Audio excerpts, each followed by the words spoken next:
What's happening, y'all? We are live and we are here. So I'm going to let people go ahead and get in here, and we are going to get started in just a few minutes. So hope y'all are having a good Saturday night. I know we're doing this versus doing it on the Thursdays. We will be returning back to our regularly scheduled program, but it's just been a little bit difficult because there's been a lot of things that have been going on in the background. But I wanted to make sure that I came through and I did this video because I've been saying I'm going to be doing it for weeks. And I do miss talking to y'all, because we've built up this thing where everybody's used to me having a video on Thursday and whatnot. But we'll get back to that point. Like I said, there's just been a lot of stuff going on in the background. But I wanted to make sure that I showed up for y'all tonight so we can talk about this topic because it's something that, people have been asking me to talk about for a little bit. But obviously, I'm talking about more of a nuance today. I'm talking about the breakdown of the haters of the movie centers. So we're going to get into it. I'm just going to let a few more people kind of get up in here, and then we're going to get started. So let's say about 8:52-ish, we can probably get started.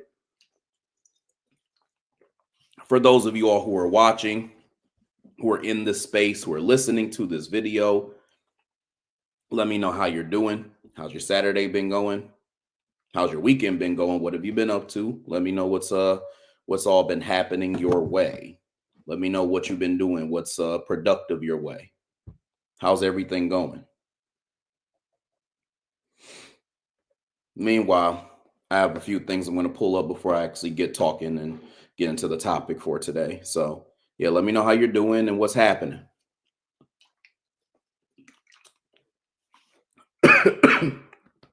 Excuse me. All right, so I see a few more people are coming in. But yeah, 8:52, we are probably going to go ahead and get started. But yeah, we are going to be talking about the breakdown of the haters of the movie centers. I have some more videos that I'm going to be doing soon. I'm not sure when they're going to be completed yet and put out there, but as of right now, I plan to do a video on the movie The Thunderbolts and just my review and kind of what I thought. I went to go see that today, and I plan to kind of talk about my thoughts on it and the MCU and things like that. So I'm probably going to do a video on that. I want to do a video just breaking down what a shea butter samba is. I don't know if I'm going to be doing that soon or if I'm going to be doing that kind of like a little bit later down the line. So that's another video that's going to be coming soon. There was another video I wanted to talk about, but I have it written down somewhere. But my point is that I have a couple videos in the works that I plan on doing and talking about on the channel. So stay tuned for those because there's definitely going to be more content to come soon. But yeah, there's going to be a whole lot to talk about and to discuss. So I definitely want y'all to check those out. By the way, if you all are watching this right now and have not seen my video where I actually broke down the tropes, agendas, hidden messages, and allegories in the movie centers, then you should go and check that out because that's actually on my channel right now for you to go watch. I didn't do a live video on it because I wanted to get out everything I needed to say, and I didn't want it to be a thing where I'm, talking to people and there's like interruptions as I'm like talking about it. Not saying that like y'all are annoying or anything. I'm just saying that, I want it to be a thing where I'm able to literally get out my interpretations of the movie. And I know that I'd get sidetracked talking with y'all. And I didn't want it to go into these random directions and things like that. Although I do like to interact with y'all. I do like to hear y'all's perspectives and the things that you have to say that you may elaborate on or, catching things that I could have missed or whatever the case may be. So all right, y'all, it is officially 8:52, and I'm going to go ahead and get into this topic for today. So I wanted to give y'all a brief overview, first of all, the things that we're going to be talking about here. But hey, baby, what's happening? Appreciate you coming through, as usual.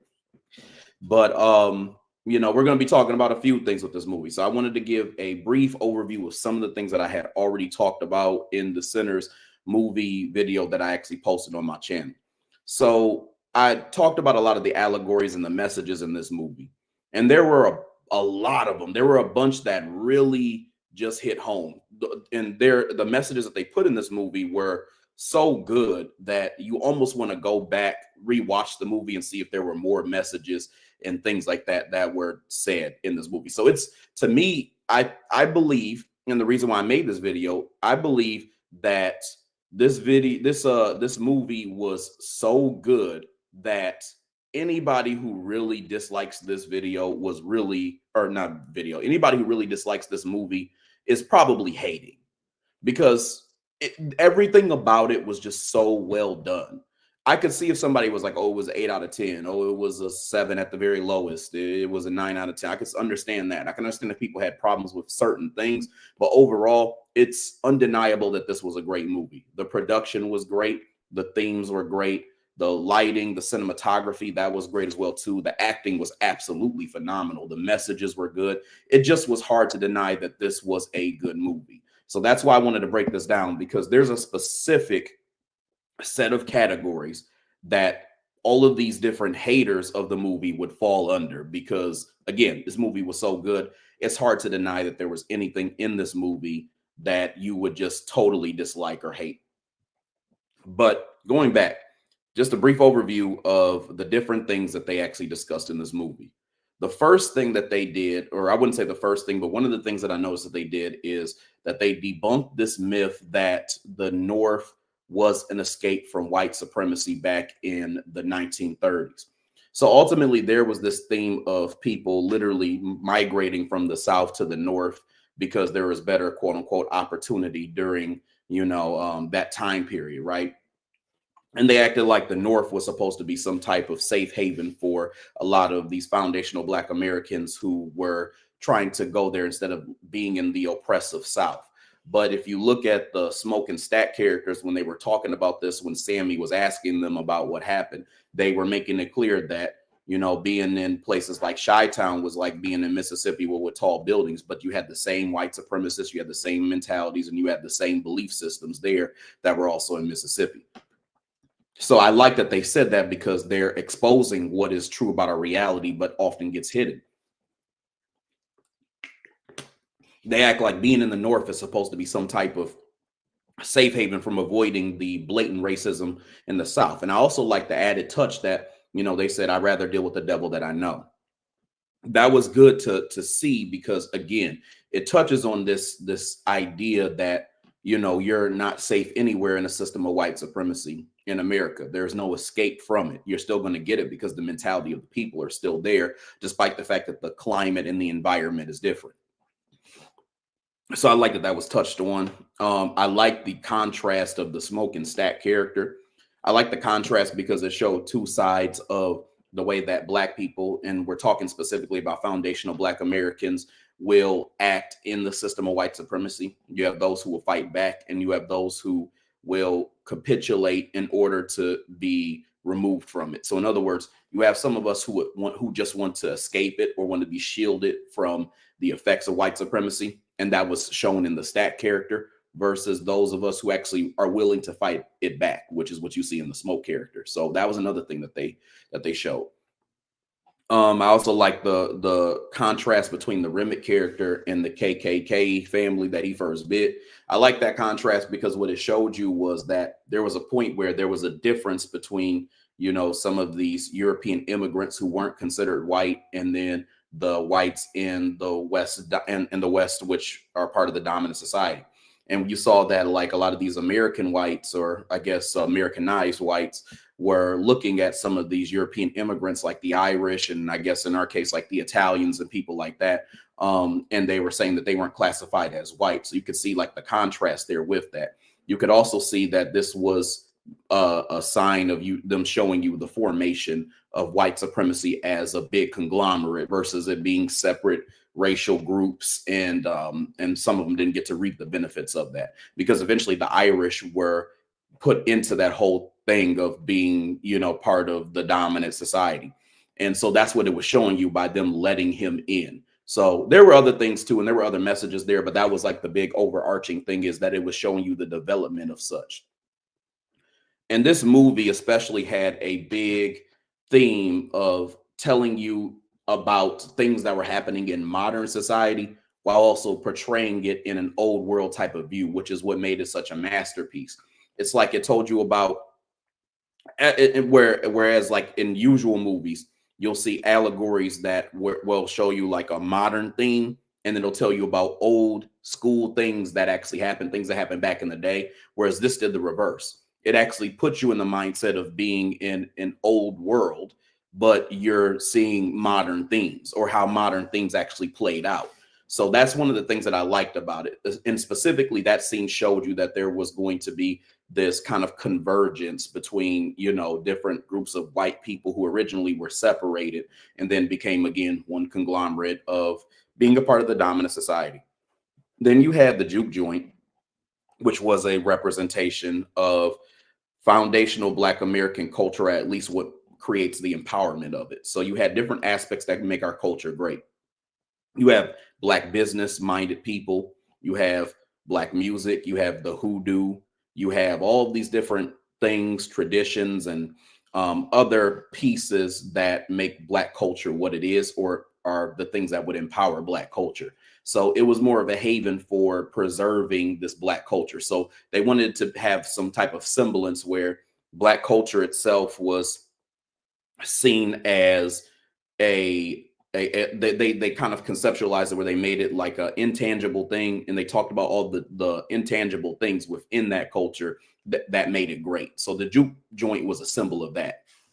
Now, the Mary character was the tragic mulatto. That was very obvious. It was obvious that she was the character who, you know, had to pretend to be, you know, white at times. And then at times she was showing how she was Black, and she was kind of mixing in. She wanted to play both sides of the fence.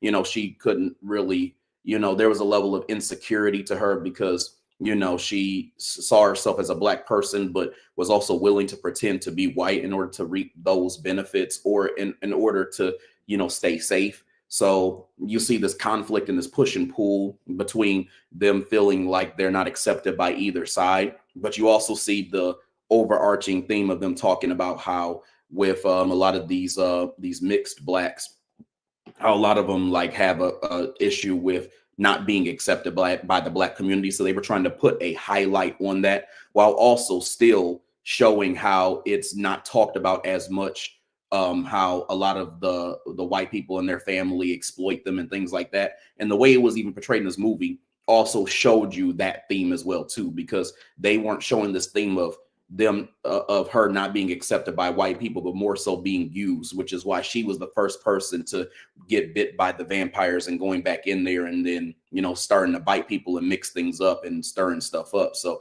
it kind of showed you that they were trying to, you know, portray what we've talked about quite a bit, you know, in modern society.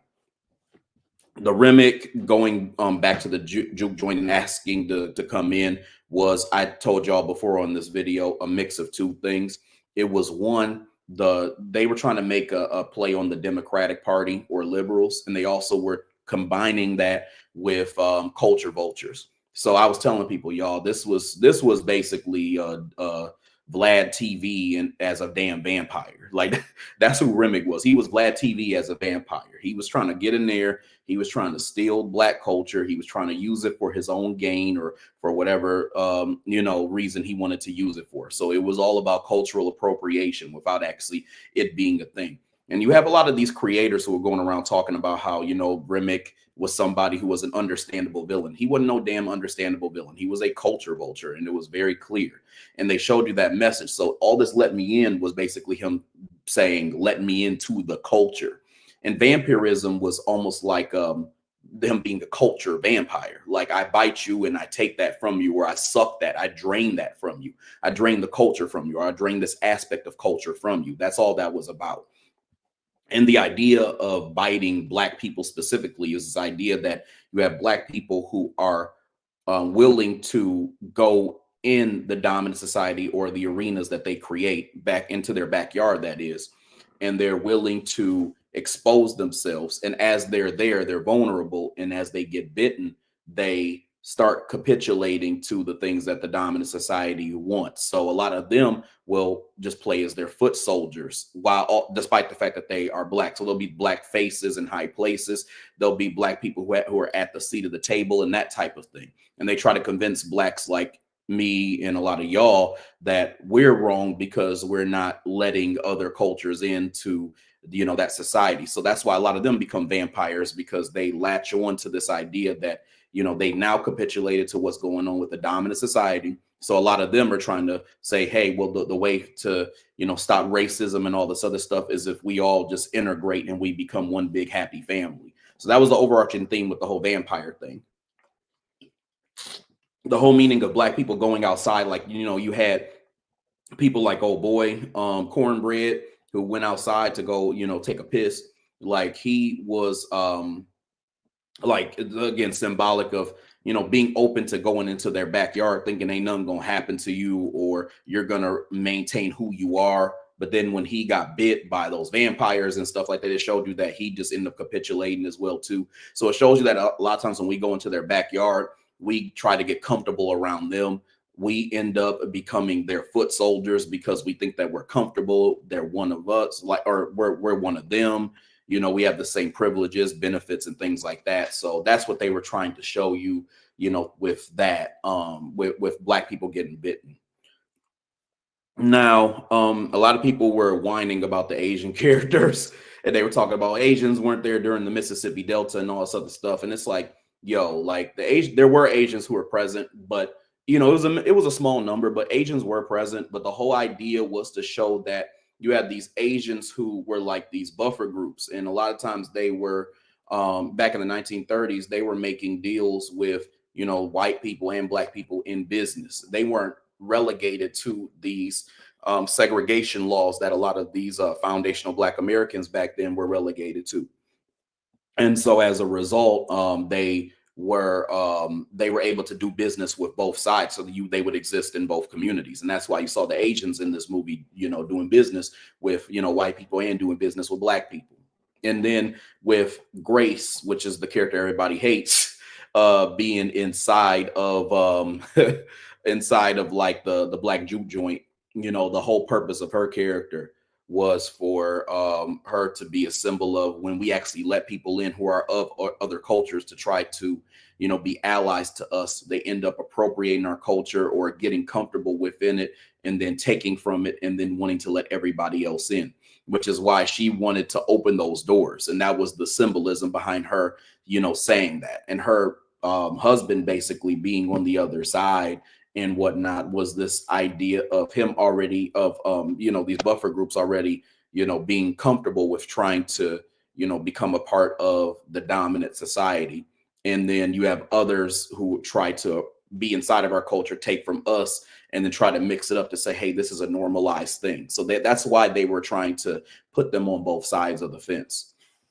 So it was this big deal of showing how it works when other groups who are supposed to be our allies end up allowing benign neglect to flourish, and also allow cultural appropriation to become a normalized thing. And they're almost more mad at us for calling it out than people are for them actually doing it.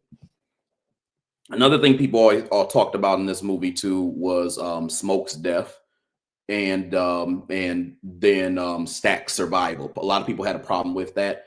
To me, the ending actually made sense. I think that the people who did not like the ending did not understand what they saw. What they saw was what they missed was that Smoke's death was a result of him, going out on his own terms. I'm going to fight the colonizer until, I go out the way that I, choose to go out. I'm not going to fall prey. I'm not going to capitulate. I'm not going to bow down. I'm not going to be somebody who is going to become a part of this global dominant society. I'm going to fight until my last dying breath. That's basically what he was trying to say, with the way that he went out. And he really was family oriented. He wanted to be with his family. He wanted to be, with his baby. And then he wanted to be with Annie and things like that. These were things that were important to him. So he wanted to, again, go out on his own terms. So that's what they did with his character. The Stack character survived because Stack's character, or at least Vampire Stack, the transition from regular Stack to Vampire Stack was them showing us that Stack was a character who symbolized Black people wanted to create complacency and comfort in white supremacy versus trying to dismantle the oppression itself.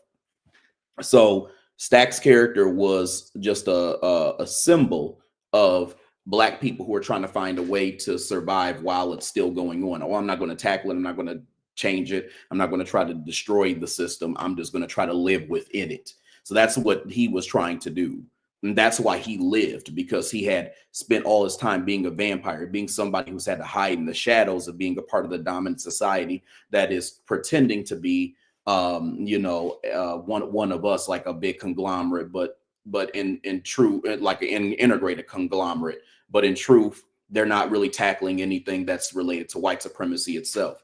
And all the things that he cared about were symbolic, such as visiting Sammy, even as a vampire, and listening to his music and things like that. It's like it kind of mirrors like what we see in modern society, where you have a lot of Black people who would rather talk about memories and things that happened in the past and whatnot, versus trying to make, actual changes to Black empowerment today. So we saw that with Stack's character, that, a lot of times now we see a lot of people who want to talk about the history. They want to talk about memories. They want to talk about symbolism and things like that, things that were, important in the past, as if they were, relics from the past that just didn't continue on, into the present. So that was kind of what was going on there. Anybody who was mad about this movie either missed or chose to miss all of the messages that I just said. Obviously, there's a lot more, and I can't make it where, I'm only talking about, I'm saying that everything that I said is like the whole idea of the movie itself. There's so much more, because the movie itself is very complex. But what I am saying is I highlighted major themes within this movie that if you were somebody who was closely paying attention and also appreciated what was created, then you would have seen the things that I actually just said. So anybody who was a hater either missed it because they just weren't mentally like prepared to really just dig deep and analyze what was said, or they purposefully ignored it because they have their own narratives they were trying to push. Now let's get into the breakdown of the three groups of people who hated this movie, because really, outside of being the classic person who maybe just, misunderstood it, again, missed the messages, didn't really understand it, don't really understand history, don't really understand white supremacy fully, you have three categories of people who just hated this movie. And so I'm going to talk about each of them individually, and I'm going to break down a few things to kind of go into detail. So the first set of haters of this movie were Hispanics, specifically white Hispanics. And I want to tell you about what some of their criticisms were and what the problem is with their criticisms. So one of the groups of people, again, who have hated this movie are a lot of these white Hispanics, these Hispanics who don't identify as Afro-Latinos, and these Hispanics who are not allies to Black society. A lot of them were complaining about a lack of representation for them. As a matter of fact, there was a TikToker, and his name is Matthew Torres. I believe that's how you say his name. And he is known for going and talking about a lot of different films. He's a writer. He says all types of stuff, right? And this was a guy who previously was doing this fake ceremonious, thank you to Ryan Coogler because of the fact that he put Latinos in Black Panther Wakanda Forever, right? But this is the same guy who turned around and then just started criticizing Ryan Coogler because there wasn't representation of Latinos in Sinners. So the big problem that he had with this movie was that he believed this movie was totally basically snatching from a film that came out in I'm trying to remember what year it was. I'm going to look it up really quick. It was a Latino, Latinx, whatever you want to call it, film that came out some years ago, and it was a vampire film. Hold on one second. I'm doing the research right now to remember what it was called. From Dusk Till Dawn, that's what it was. From Dusk Till Dawn in 1996. This movie was about Latinos, and it had like a vampire type of theme to it. And he was stating that this movie was totally ripped from that. And as a result of Ryan Coogler taking from that movie, he should have given respect to Latinos. Now, some people didn't go as far as Matthew Torres. Some people just said there's just no representation. I mean, you had Black people in there, you had white people in there, you had Asians in there. Where are the damn Latinos? So that's kind of the overarching critique that I've seen. The problem with this critique is that there's a lot of disingenuousness in this. And there's a lot of lying and making up things and bitching that's kind of missing the point of kind of what was happening there. So number one, when you say, or when these Latinos who are mad about this movie say stuff like, you know, they should have been represented because everybody else was represented. The truth of the matter is y'all's asses weren't there during that time period. That's number one. Y'all, not really. Y'all really weren't really there. That's number one. In the 1930s in the Mississippi Delta, y'all weren't really there. So that's the first problem. Then when you sit around and you say stuff like, well, because you snatched it from, you know, the Dusk Till Dawn movie, let's think about, you know, what was being said there, because you're minimizing it at that point. You're minimizing it to say the movie was taken from that inspiration. But think about all the other pieces that this movie included. And it included a lot of August Wilson book references in there, like The Century Cycle, Gem of the Ocean, Joe Turner's Come and Gone, and more things like that. So there were a lot of different books that this movie was based around. And it was even more than what I had just named. This movie really was a Black history project. It had a Black history anthology. You know, it was something that was supposed to teach you about some of the things that we've seen from like great artists and different works and whatnot, but also, again, gives a good recollection of what happened in Black history. God, I don't got a lot of random stuff on me. Anyway, so going back, when it came to this idea of Latinos being upset about this movie, there's a lot of fake energy, fake, like, disingenuous whining energy around this. And the reason why I say that is because if they have this much energy and smoke for, you know, what we're doing as far as representing them properly, how come they don't have the same smoke in their own tables and in their own areas, in their own respective arenas? How come they don't put that same energy into what they're doing? And let me explain what I mean by that. I believe that their whining is really just them upset about not being able to take advantage of cultural appropriation narratives. So they try to present themselves as victims. But when it comes to their own representation, they don't even have pride in that here. Because think about movies like Blue Beetle, which came out in 2023. Blue Beetle was basically their Black Panther. Like, if we're talking about a comparison from character to character, that was their Black Panther. That was their Latino, quote unquote, representation. Yet this was the lowest grossing movie in the DCEU. I'm going to say it one more time. This was the lowest grossing movie in the DCEU. And this movie literally was poorly advertised. And you didn't see all of these Latinos going out to just rush to go see this. As a matter of fact, Black people rushed to go see Blue Beetle more than Latino people did. So this was problematic, because what it shows you is that they really don't show out that much for their own stuff. They just whine when we're not represented in theirs. It's as if they've already positioned us as a villain because we have not allowed them to culturally appropriate our spaces, and that they weren't included. Yet they don't even put on for their own spaces, nor do they include us in that. I mean, even if you look at statistics, even within their own culture, they represent about 0.1% of Afro-Latinos in their flicks, and about 0.7 Afro-Latinas in their flicks. So they don't even present Black people of their own culture in their flicks that much.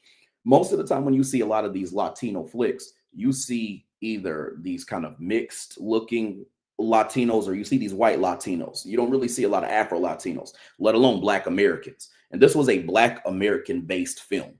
So if we're just speaking on Black Americans, it's very slim with the idea that you'd even see them in a Latino film.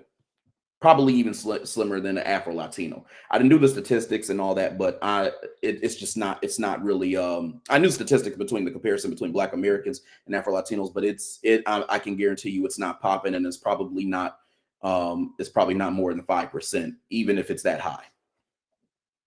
So my point here is that if you're going to whine and complain and moan and hoe about not being represented properly in Black spaces, have the same energy for your own tables.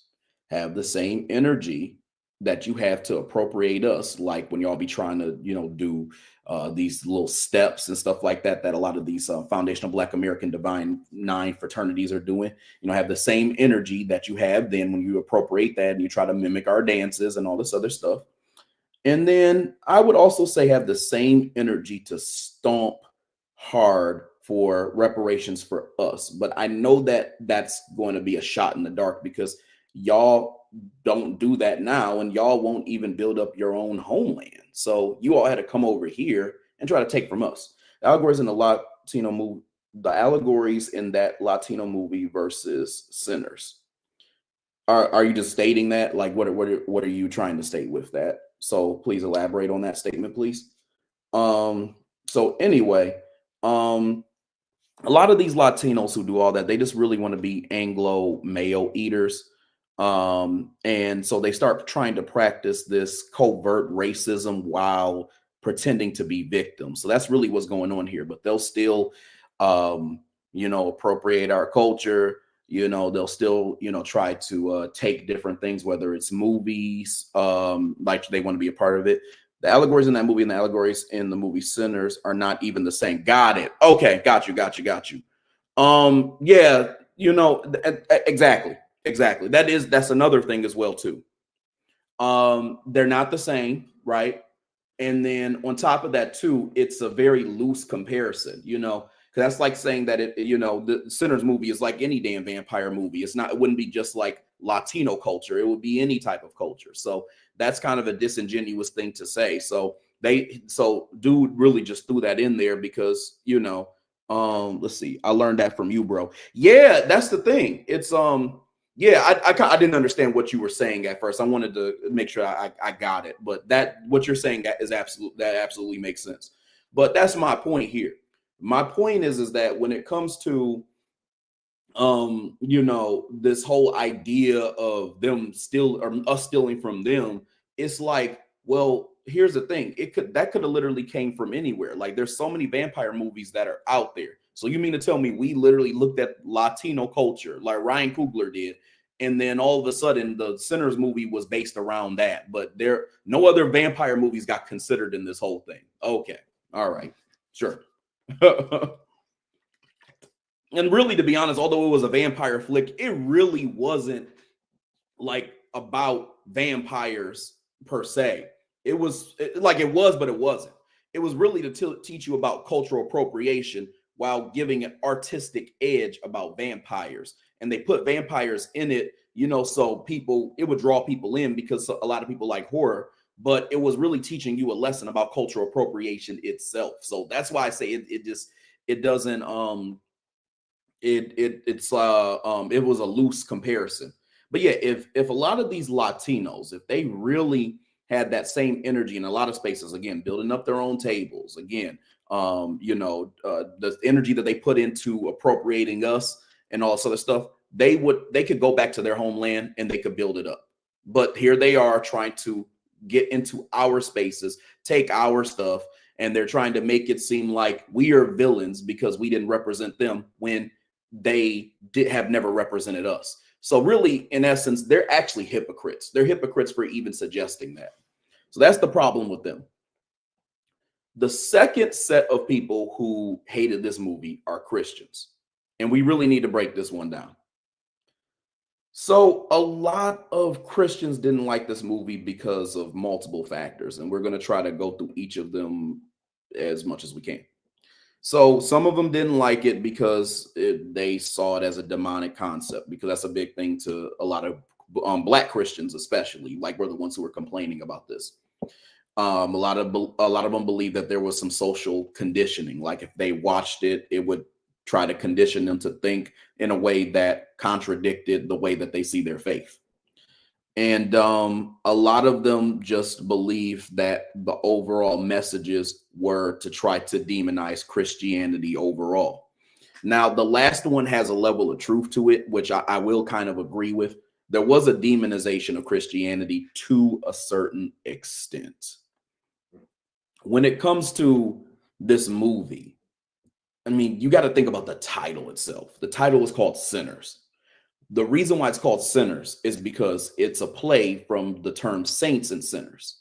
Because when you think about saints, you think about these people who are Christian, who are holy, these people who are religious, that type of thing. And then you got to think about these people who they would call sinners, people who don't believe in the will of God, people who don't follow the Bible, people who do things that are considered sin. So Sinners was focusing on some of the big themes that were part of what a lot of Christians would consider sinning, but were global concepts that were recognized or things that were considered taboos. So, for example, music, secular music, that is, was considered a sinful thing. Another thing that was considered a sinful thing was hoodoo. And these were two things that were big themes in this movie and were also presented as instruments against the vampires, or I guess in the case of the grander scheme of the message, white supremacy. So a lot of them were upset because they believed that Christian was demonized because it was shown to be powerless, and it was also shown to be something that was trying to undermine things that were used as mechanisms that were powerful against evil forces. So some of them were upset about that factor, and it makes sense, but I think that we need to dive deep into, again, the hypocrisy. And there's a theme here, by the way. A lot of the people who are haters are kind of hypocrites because they're putting a light on this movie because of things that they identify with. They're putting a spotlight on it and they're criticizing it and being pedantic about it, but not putting the spotlight on themselves. And that's why my first claim was about the whole thing of the Latino community. And a lot of them were whining about not having representation, yet one, they don't represent us in their own movies. Two, they don't even show out for their own things. Three, for them to have that much energy, they don't have that energy to build up their homeland, nor do they use that same energy to do things constructive for us, to help us, whether it's reparations or whether it's anything. And then again, four, they use that energy to also be a part of appropriation or an appropriation narrative. So it shows you the flaws in the way that they think, in the way that they, try to show up to denigrate us and to talk shit about us when we're successful. Christians are going to probably see there's going to be a lot of let me restate that, a lot of the hypocrisy that you see in the Latino community, you're going to see with a lot of these Christians who are upset about this movie. Now, don't get me wrong, I can understand the idea of like, hey, this is my belief system and you've done demonized it through this movie, but the problem is that they're missing the bigger picture. So let's go to the social conditioning piece. The problem with the social conditioning piece, if I watch this, it's gonna go against my beliefs because I believe in this, because I have this faith system and that type of thing. Problem with that mentality is you're not just conditioned by a movie like Sinners. Everything that you watch has a level of social engineering to it, because there are certain messages that they put out that they want you to believe. And it also causes you to do things that aren't morally right or don't have integrity. Because when you look at a lot of modern media, a lot of the things that they put in there, well, really all media, but modern media has a sneaky way of putting in things, agendas, tropes, things like that, negatively, in a way where you're not recognizing what they're trying to say. You're being conditioned every time that you turn on the TV and watch something.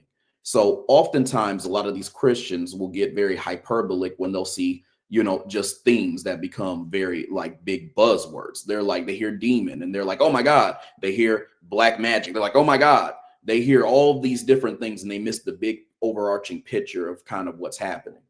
They miss the idea that what they're talking about are concepts of black empowerment, the things that are valuable to our society and the things that are valuable to our culture overall. And they do it because they'll say it's because of God and what he teaches me and things like that. But the problem is that, you don't need to just watch movies like, or TV, or even TV shows or movies like Sinners that will help make you compromise the things that you believe. A lot of the stuff that you're conditioned to listen to or you watch on TV, that movies, things like that. I know I'm maybe like rambling a little bit, sounds like, but I'm saying a lot of the movies and TV shows that you may see on TV that have no theme that goes directly against what you believe still condition you to do things that are sinful or don't, or cause you to not have integrity. So that's the problem. It's a lot of times when it comes to these Christians, they miss the point that, the church was at one point used as a sanctuary for Black people to learn things that weren't being taught to them in a lot of the classic education systems and things like that. It used to be a place where we could learn certain skills, and a lot of them used to turn up and make noise when it came to civil rights and things like that. There were a lot of constructive things that, a lot of these churches used to do for Black society. And what I'm saying is that they've lost that element because they got so stuck in these kind of these overarching buzzword type of concepts, and they're missing the point of why these movies are out. So yeah, there's vampires in it or whatever, but the message is to talk about Black unity or what we need to stay away from. And these are the very things that a lot of these folks are going to, run to. Because one of the things I noticed is that even if you look at a lot of Black Christians today, a lot of them are really just democratic shields. It's weird because Christianity is seen as a conservative concept, but in actuality, a lot of the Black people that you see for some reason are like more so on the left side. And a lot of them are just democratic shields who literally would go for the very narrative that was being shown with the vampires. A lot of the vampires were, again, representative of the Democratic Party. You Black people have experienced racism. We hate racism. Come with us. We can give you a way where we can escape all of this. And so that's a theme that they're also kind of embracing, which is the theme that the villains wanted the foundational Black Americans in the movie to embrace, which is that we must practice escapism in order for us to not address the problem of racism itself. So what it's doing is a lot of these Christians don't realize it, but it's putting a spotlight on a lot of their mentalities outside of their belief system. It's showing you that a lot of them, would actually side with the mentality of the vampires that they would call demonic. So that's why I'm saying that although they're talking about, I don't want to see demons, I don't want to see this, I don't want to see that, they're missing the themes and the overall idea that the themes that are presented in this movie are actually a part of their internal belief system. So why would you have a belief system that is the same as the demons that you don't really want to see? That's why you needed to actually see the movie to see the overall message and the idea that, the point was we as Black people can use our resources and sanctuaries and things like that to create something that's actually empowering.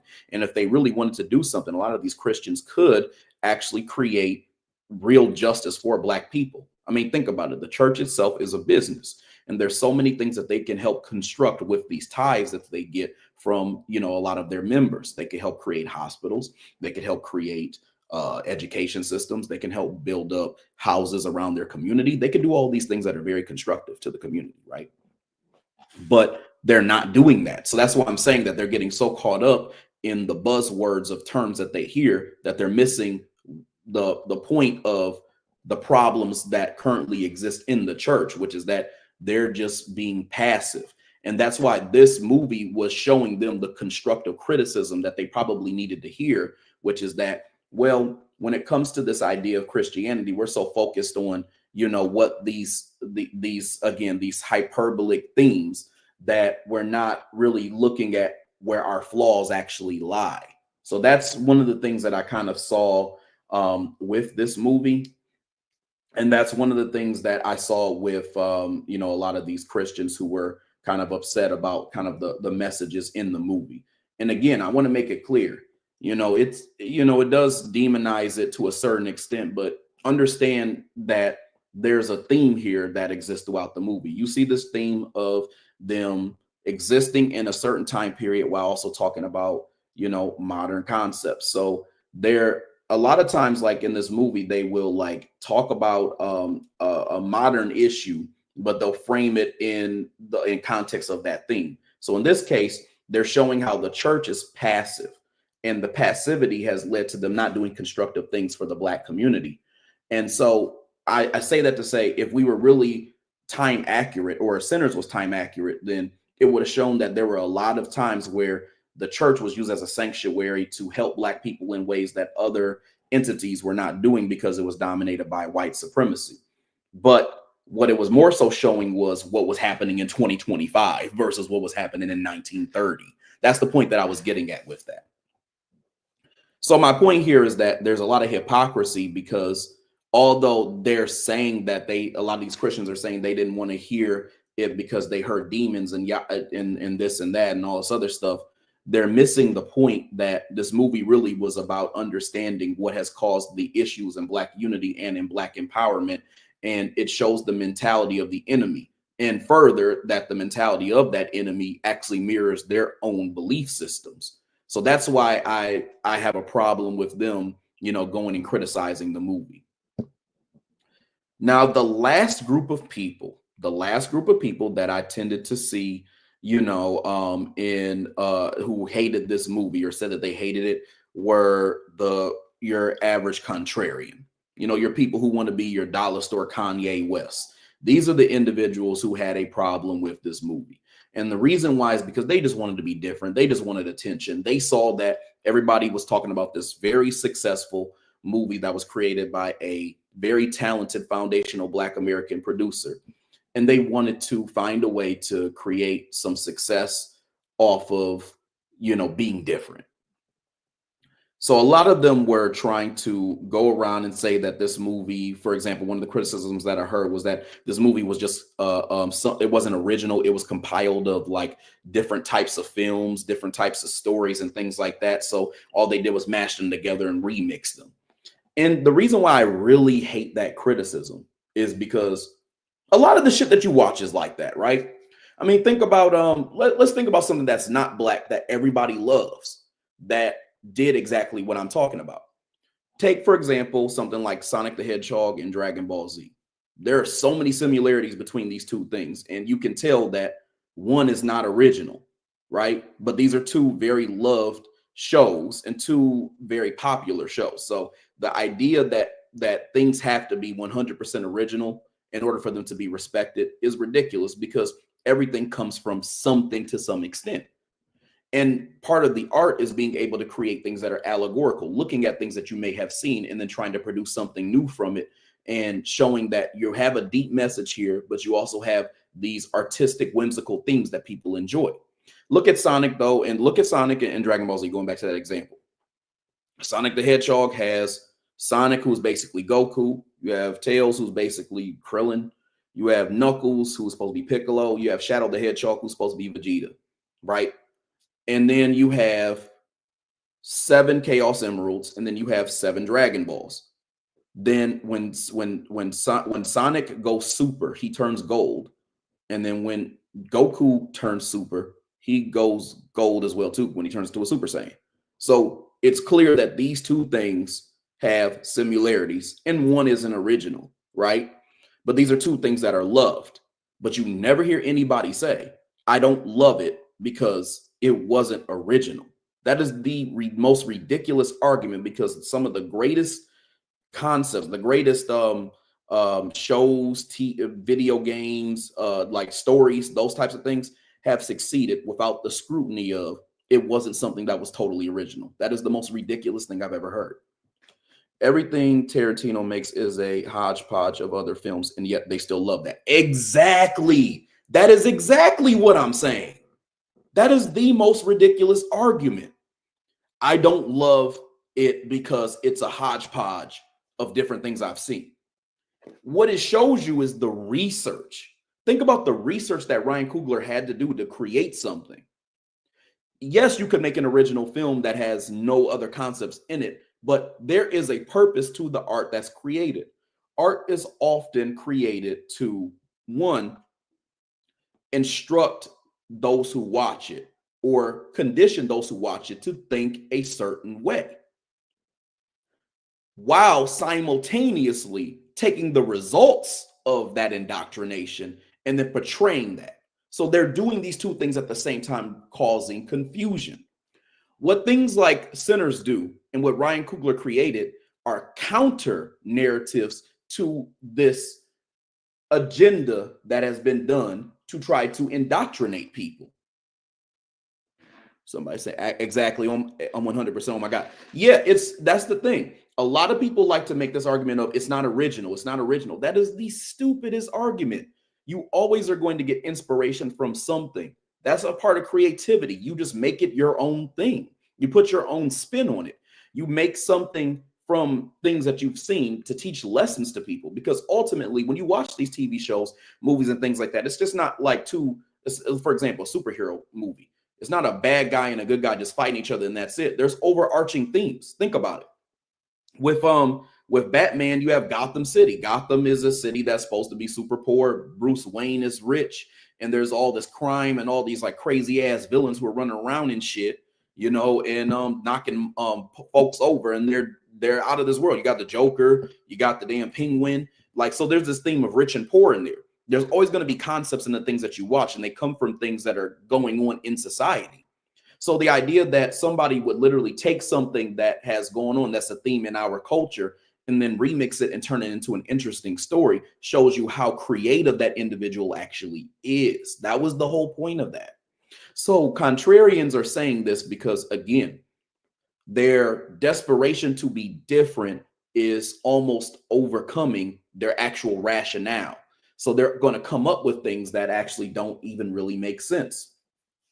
Some people are saying that they didn't like the actors and the acting. The acting was good. The acting was phenomenal, really. Like, my thing is, if you don't like the actors in this movie, like in the job that they did, what would you consider good acting? Or who do you think would have, done a better job than the actors who were in this movie? Like, that's the question that you have to ask. Okay, so you think they were bad. Why do you think they were bad? And who do you think would be better? Who do you think would have bodied this role better? Or what would you have liked to have seen that would have made you say that this movie didn't have bad acting? So that's why I said a lot of times they're kind of pulling shit out the ass cheeks because they really don't have any good rationales. They're just trying to be, different, because the acting was phenomenal. Now, the one thing that I will say, I did watch this and I'm like, there are a lot of non-foundational Black Americans who are playing foundational Black American roles in this movie. And we've seen this theme quite a bit. We've seen this theme where you have a lot of these Caribbean, African, and British actors and actresses playing foundational Black American roles. However, they still did a great job. I can't take that away from them. And the same argument that I made here is the same argument I actually made about Chadwick Boseman. And rest in peace to him. No disrespect to him. But if it was up to me, I would have chosen African to play Black Panther, because I think that when it comes to the whole cultural thing, I think we need to be accurate because they can embody that role the best. Regardless, he still did a phenomenal job. But my whole point with that is that, as far as the acting, if we're just taking the cultural piece out of it, they did phenomenal. I can't think of one person who did a bad job in this movie. Most of these criticisms are more nitpicks than legitimate criticisms. They are nitpicks.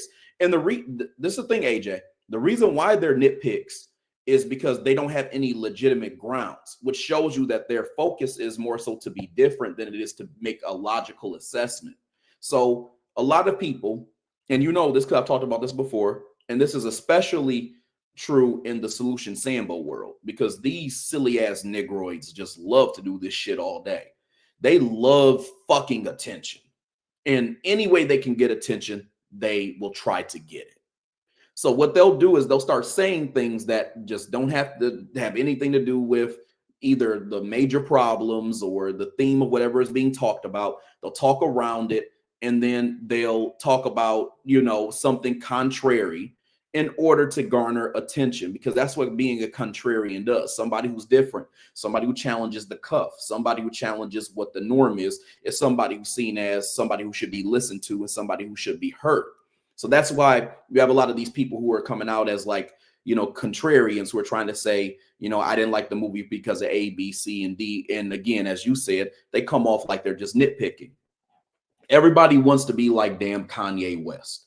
And that's one of the problems, is that everybody thinks, oh, Kanye West, he was a contrarian. He was doing all these out of place things. He was doing all these he was saying all this random shit, right? And all it did was lead to him getting a lot of success and money and things like that. And people see what he was able to do.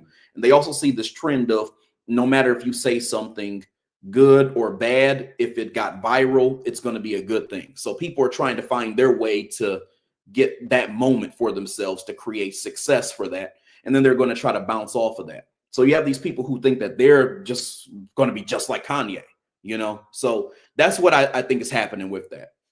This is this is completely unrelated, but I have that same Malcolm X picture in my place, but framed. Yes, sir. Yes, sir. I love this picture. And that's why I actually got it. I wanted to put it on my wall. I have a couple other pictures that, you know, I plan to also like put up there and whatnot, you know, at some point. But, you know, I've been like kind of building the office up and whatnot in my house. So yeah, like I loved it too. So I definitely feel you on that. But yeah, Malcolm X is my dude.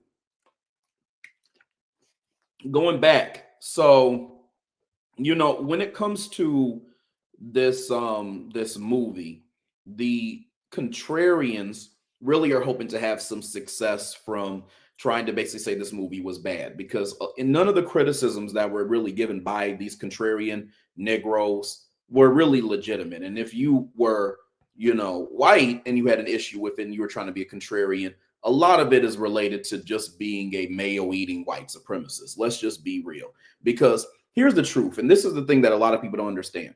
When white people start complaining about things that are actually justice oriented, and they say things like, because one of the criticisms that I heard was that this movie was all about like victimhood. They start using these little terms and catchphrases and dog whistles because they are trying to steer clear of being given the label of being racist, because they were talking about black people in a way that it seems racist. So they'll use code words and things like that to talk about us. You have to understand, because a lot of people say this, they'll say, oh, they don't understand. No, it's not that they don't understand. They understand very, very well what's happening. They're trying to pretend like they don't understand because they're trying to cause this kind of Mayo confusion, where it's like, well, I want you to educate me on what's happening because I have a different perspective. No, your different perspective is your damn white supremacy. So that's why a lot of y'all don't kind of like what's being said.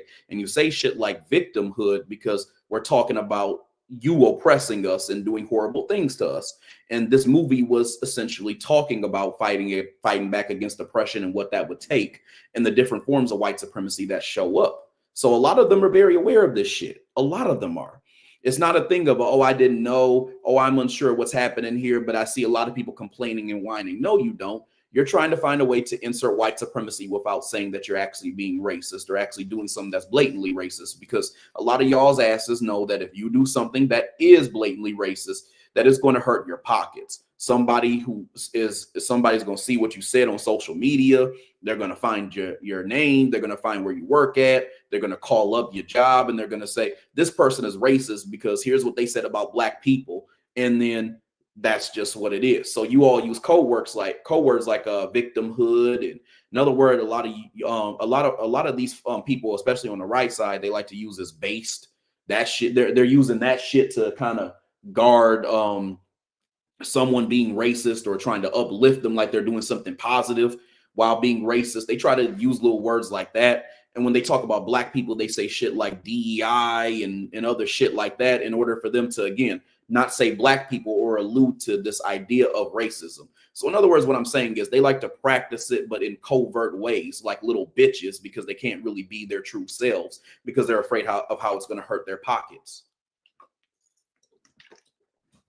So going back, when it comes to the whole contrarian thing, a lot of people are contrarians because, again, they just want attention. They want to knock down something that was done, that was constructive by, you know, a black creator, a black producer, somebody who, you know, understands the importance of foundational black American culture. And by the way, y'all, that's one thing that I loved, is that Ryan Coogler recently had shouted out foundational black Americans twice, because that's a normalization of us reclaiming our culture and making a term that we can use regularly that isn't co-opted, and that allows us to, again, use it in political spaces, in spaces that are going to create, constructive tangibles for ourselves. So it was great to see a major producer, somebody who actually made good art and is well known for their great works to actually say and normalize something such as the term foundational Black Americans to describe a cultural group. So that was great to hear, and that was great to see. And one thing I said in my video, by the way, y'all, I said I've been critical about Ryan Coogler in the past, and I stand by the criticism that I had. I talked about what he did with Black Panther Wakanda Forever. That was a travesty. It was a total travesty, and it was a hot ass mess. But when it comes to Sinners, he did a great job, and there's really not very many reasons to criticize what was done. Any criticism is either a nitpick or it's just totally illegitimate. You know, anybody who has a functional brain is not a male eating white supremacist, is not a Sambo, or is not some tether, can easily see that this movie was an 8 out of 10 or above. I mean, it's really that simple. Like I said, everybody's entitled to their opinion, but we can break down why they have these opinions and why they feel the way that they feel about these things. Most of the time, the people who hated this movie, again, are either in the category of being a Latino who's pissed, you have a Christian, or you have somebody who is a contrarian. These are the three categories that people usually fall under when they don't like this movie, because there's really no other good reason to just totally hate it or think it was the worst thing ever. Another thing that I saw there, now I will say, like, there's a few outliers, because there was and my man Marcus Bowden, he's not on here, but shout out to him. He actually sent me an article, and it was this this Asian reporter. I think she was what was she? Was she Korean or shit? Hold on one second. I dropped my phone. She was Korean or some shit like that. She had made this this article, and she was trying to throw a little bit of shade on Sinners, and she was talking about how, you know, like her like the article that she was writing debunks like everything that reviewers are saying about this movie. So she's almost framing this movie as if it's this this popularized thing that doesn't deserve the popularity that it's getting, and that there's maybe some type of even was the powers that be that are hyping it up in the way that it shouldn't, and she's some type of maybe justice oriented person who's debunking why it's not really that powerful. So she wrote a whole article basically saying, well, let me tell you why what the critics are saying, you know, have been debunked, or why it's wrong, as if what she's saying made sense. And she went on trying to do all these little slights and nitpicks and shit like that at this movie. And at the end of it, it's funny because a lot of the comments in there, and this is one thing I like about us, a lot of us have actually been getting on code since we've been watching this movie and just saying, hey, look, this was a good movie. Anybody who's like sitting there talking shit about it, they're usually a hater. People were underneath her comments talking about some, okay, so just because you liked it doesn't mean that that what people are saying about it, the way it's being rated, is inaccurate. That means that you just have a bad opinion of it, or you have a different opinion than that, but it doesn't debunk that. So like there's no debunking it, because if you look at the success of this movie, you look at like how well it did in the box office, you look at like how people are still going out and watching this shit now. There's no denying that this movie is successful. It's not a lie. It's not a hoax. It's not something that's being set up as some type of fake thing that is not happening. It's just they're her making an article like that is just another, again, tether trying to throw shade on something that somebody Black produced and actually is great, in order to, one, sound different, and two, again, to show hatred towards Black people who are doing something that's actually constructive, especially given all the obstacles that we've had for us to even create constructive things. So that's one of the things that I've been kind of seeing too, is that there's been a lot of people kind of trying to just throw random shade here or there on the movie, and there's really nothing to shade because the movie was absolutely phenomenal. Now, again, I want to make it clear. There are some people who don't understand the system of white supremacy.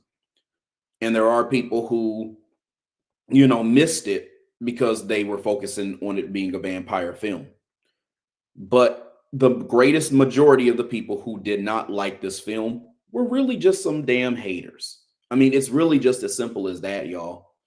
And this movie is doing so well that even when I earlier today, so I think I told y'all this at the very beginning of this video, but I went to go see the movie Thunderbolts. By the way, AJ, we gonna have to do a live me, you, blurred images, and relentless if he wants to do it too, in Horace. But I went to go see the Thunderbolts earlier today. And so before I actually went to the movies, I did this thing where I was looking at, some of the movies that the movie times for Thunderbolts, but I was curious. So I saw Sinners was still out, and I looked at the movie times for Sinners as well too. I was trying to see like what seats were open and what seats weren't. So Thunderbolts, despite, I'll say this real quick. I thought Thunderbolts was actually a pretty good movie. Despite Thunderbolts being a good movie and people knowing that it was a good movie, because I've heard a lot of other people say it was a good movie as well too. This movie, when I looked at the 10:30, I think it was showtime, had almost empty seats. It was like nobody in there. But when I looked at and I saw that there was a Sinners movie showtime, which was around the same time. I want to say it was either 10:45 or 10:30. It was either 10:30 or 10:45. That movie theater had a bunch of seats taken still. So this movie is now overshadowing movies that came out after it, like at least a week or more after it. And you can tell that it's successful because it's been in the theaters for a little bit now at this point, right? And it's still getting success where people are going to see it and they're filling up seats. And I'm sitting there and I'm thinking like, yo, this tells you a lot. This tells you a lot about the way that people see this movie, the way it was advertised, the way that people respect it, or the way that it's been talked about in a positive way by a lot of people. So you can tell that it's doing so well that it's even more desired to see than an MCU movie, which people just notoriously want to go see because it's the MCU. So that tells you a lot about just the impact of the movie alone, the fact that it's overshadowing movies that it was out before, much before. So that's one of the things that I kind of picked up on and I noticed with this film. They are still advertising on social media too. Absolutely, babe. Like that's the thing. Like they're still talking about Sinners. Now I will say with the Thunderbolts, that movie wasn't really advertised super well, right? It wasn't really advertised well, but at the same time, the reports from people who are MCU fans and have watched it have been mostly positive. A lot of people have had good things to say about it. And when it came to Sinners, I mean, that movie has been out for a while, right? And people are still rushing to the movie theaters to go see it. So that's how you already know it's good. So when people make articles talking about what the reviews and Rotten Tomatoes and all what they're saying about this movie, this proves that it's not true. I'm like, no, like literally people are running out to still see this movie, and it's been in the movie theaters for quite a while. So it's matter of fact, hold on, let me see something real quick. When did Sinners come out? Sinners came out April the 17th of 2025. That means that this movie has been out almost a month. It's a week away from it being a month. So this movie has been out literally for 3 weeks. 3 weeks, and this movie still has people filling up seats. So that's what I'm saying. Like people are just saying shit because they're haters. I remember when we went, the lady next to me said it was hard for them to get a seat. Exactly. And we went kind of I wouldn't say late, but the movie was out for a little bit by the time me and you went, babe. So, and for it to be hard to get a seat, that tells you a lot about kind of like what was happening, the reception, and the way that people, like how high this movie people were holding in regard, but as far as getting a seat, I'll even tell you, like when I was trying to reserve the tickets for me and you to go see it, it wasn't, I wouldn't say it was hard, but I did have to look kind of early, and it wasn't like I had a big selection, or at least I didn't have a big selection for good seats. Like I ended up getting us some pretty decent ones, but ultimately there were a lot of like, it was a lot of spottiness. And I'm like, oh man, like this is not usually what, I'm used to. Because if I'm looking up this movie and it was like, I looked this up, like, think about it. We went to go see that movie, what, on that, I think it was like that Tuesday or something like that. And I was looking these tickets up like on almost the previous Tuesday. It was either that Tuesday or it was like Wednesday. I can't remember. But it was like, it was early enough that I could try to, reserve it and whatnot. And I'm like, whoa, hold on. Like, I still can't, like, it's like seats are being taken already. And like, I'm like looking almost a week early. So yeah, I don't know. I just, I could tell this movie was doing well just by how many seats were getting filled up to see it. Matter of fact, let's look at this real quick. How much has Sinners grossed so far? This movie has grossed 250.8 million worldwide.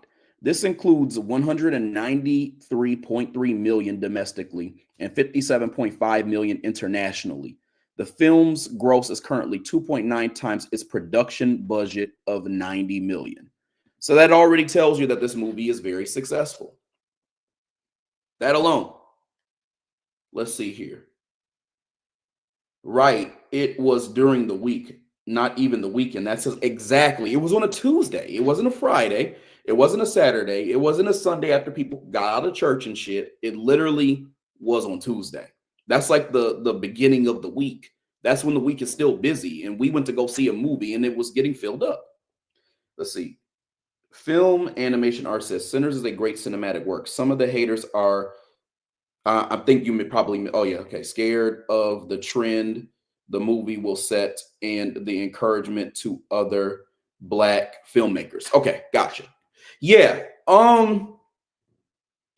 The thing is that first of all, I agree. First of all, I agree with what you said. I think that they're afraid of that trend as well too, because Ryan Coogler, he set a precedent when he put this movie out. And the norm that he created was that, a lot of Black creators should be comfortable to produce things that give powerful messages like what was put in this movie. And we're not just talking about that bullshit ass controlled opposition that they do, or even super controlled opposition, but things that actually give real messages, about Black society that are important and that are powerful.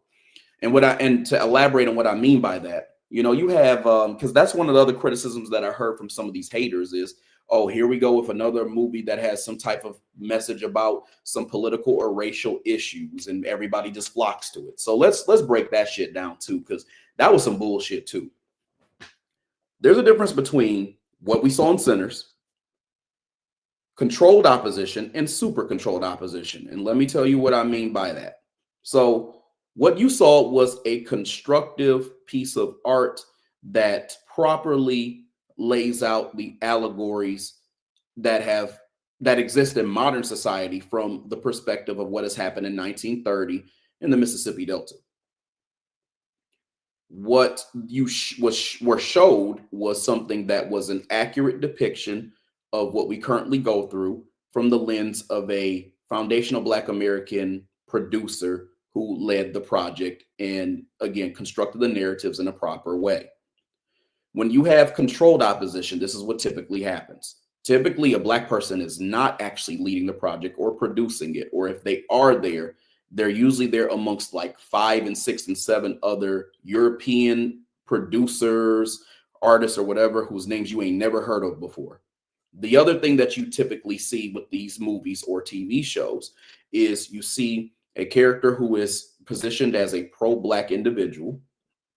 It's usually a woman, it's usually a Black woman.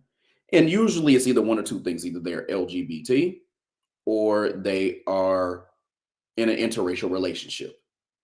And usually when they have a villain in the movie or TV show, the villain is either the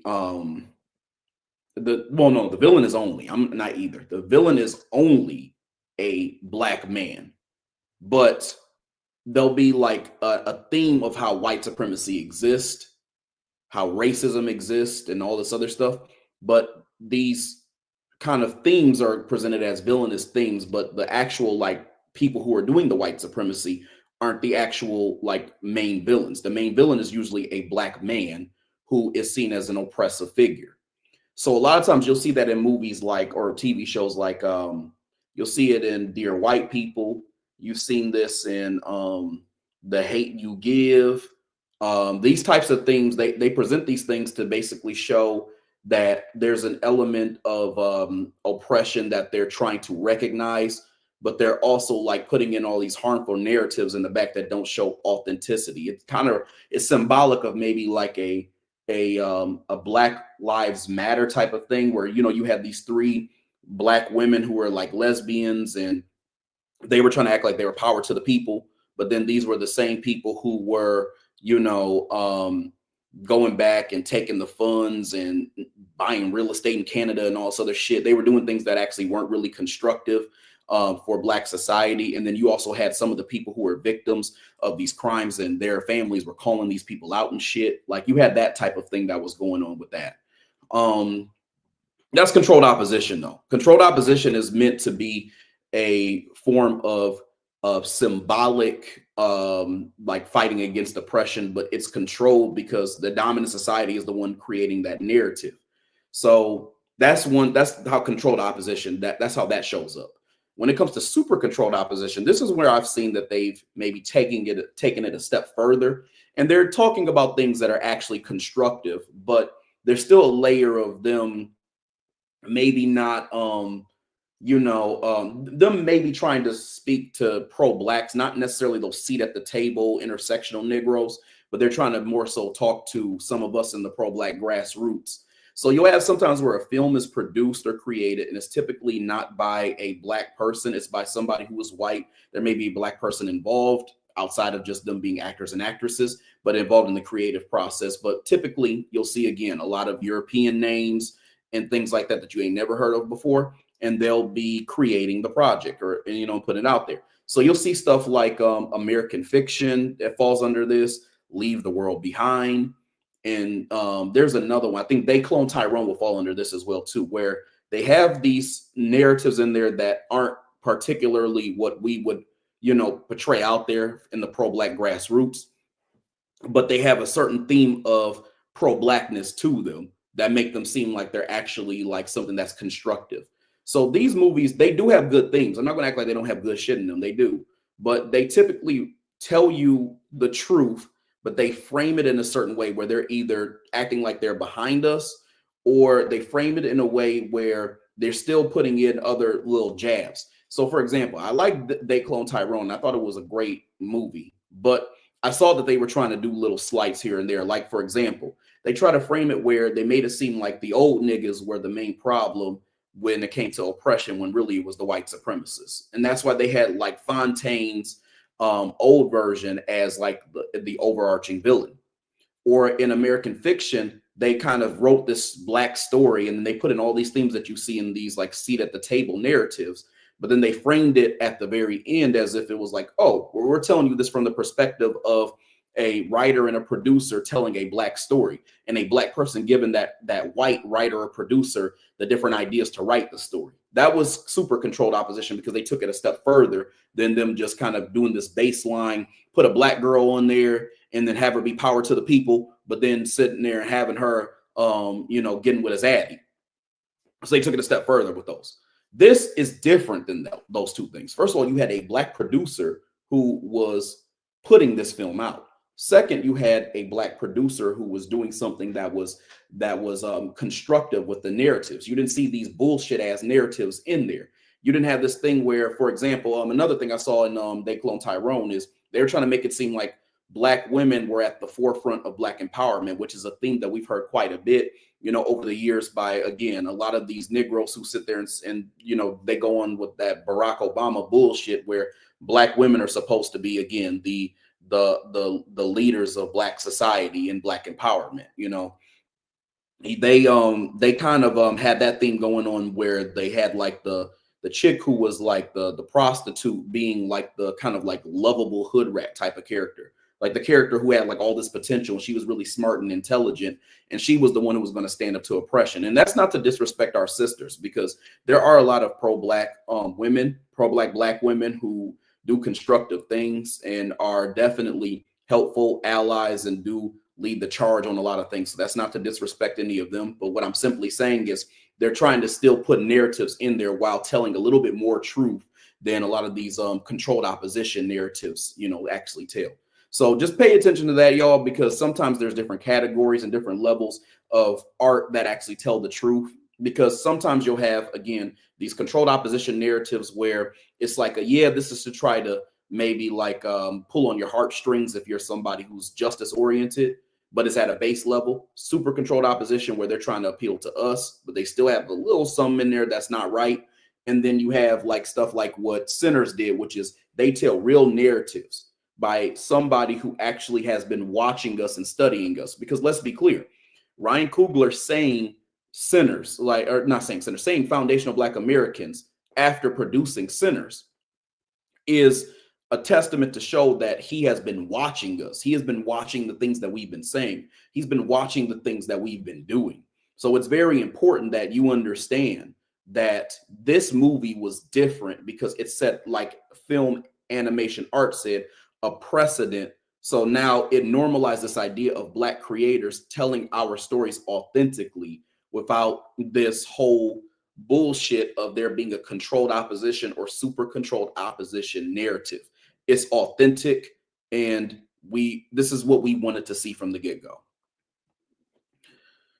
All right, y'all, I'm not going to be on too much longer. I have some things I need to take care of, but I wanted to make sure that I came on. I talked to y'all. We went through kind of some of the haters of this movie.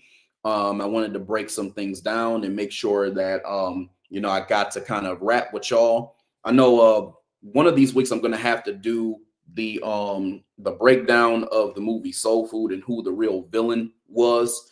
Because I know that was a topic where people were voting and it was very close, and that was one of the ones that actually won. So I'm going to be doing that as a live pretty soon. I'm thinking as of right now, I'm probably going to try to do it on a Thursday. I'll let y'all know if that changes. Again, I want to get back to this regularly scheduled rhythm where I'm actually coming on at a time that I'm actually able to stick to. I had a lot of things moving and shaking, so I had to obviously move this live as well. But as of right now, I'm looking at Thursday for the Soul Food video where I'm breaking that down and talking about, the villain, who the real villain was. Sometimes I do that because what I want y'all to do is I'm trying to train you all to think like justice-oriented individuals if you're not already thinking in that regard. And sometimes with these like classic Black movies, there's different themes and messages that are trying to be pushed. And a lot of our belief systems and the ways that we see our family and ourselves have been shaped by the messages that have been put in these movies and the themes that have been put in these movies as well, too. So these are important for us, especially because these are things that we grew up on. And again, they shape the way that a lot of us behave and a lot of the ways that we've chosen to raise our kids and the ways and the things that we believe in the ways that we interact with one another. And I want to make sure that we're really taking a deep dive and a look at what kind of was the real deal on what was happening, who was the villain, who was the problem, what was the overarching theme there. Because sometimes when they have these different movies, they'll make it seem like, the villain is, for example, like a Black man who did something bad or whatever the case may be. But sometimes it's sometimes it's a Shea Butter Samba. Sometimes it's it's racism. Sometimes it's there's like, it could be a lot of different things. But my point is that it's every now and again, the problem is, or most of the time, I would even say the problem is something different than what the movie has actually portrayed. All right, y'all. So I appreciate all y'all who came out, who listened to what I had to say, who came and chopped it up with me. I saw a lot of regulars in here. We had AJ come through. Shout out to him. We had a lot of different people like come and chop it up with me, and I appreciate all of y'all doing that. If y'all want to support, I have some projects that are going right now. I'm obviously doing a comic book. I've raised about $4,000. I need $5,000 to try to get everything set, get an artist, get this thing popping. So if y'all want to send me a little something, and my PayPal, you can. It is in the chat at the very beginning. If you again want to go to that, that is always much appreciated. I'm also going to continue again to have videos on the channel. I'm going to be posting content on Instagram still. My website is up, y'all. So if y'all want to go on there and check it out, you can. The last thing that I need to do is put the merchandise on there so y'all can buy my book or buy books from me or whatever. I'm also going to have other paraphernalia on there too. I have t-shirts that y'all can buy, Cool Colas t-shirts, that is. That you have where you can get bookmarks as well too. Eventually, I'm going to get back to doing the mugs and whatnot. So there's a bunch of stuff that y'all can buy on my website as well too. But check it out, coolcolas.com. You can go there. You can, buy stuff, book me as a speaker, do whatever you got to do, and we can go from there. All right, y'all. Hope y'all have a good one. Hope y'all have a good rest of y'all's weekend. And we will definitely be back here soon, hopefully Thursday, but we will definitely be back here in a regular rhythm. All right. Talk to y'all later. Peace out.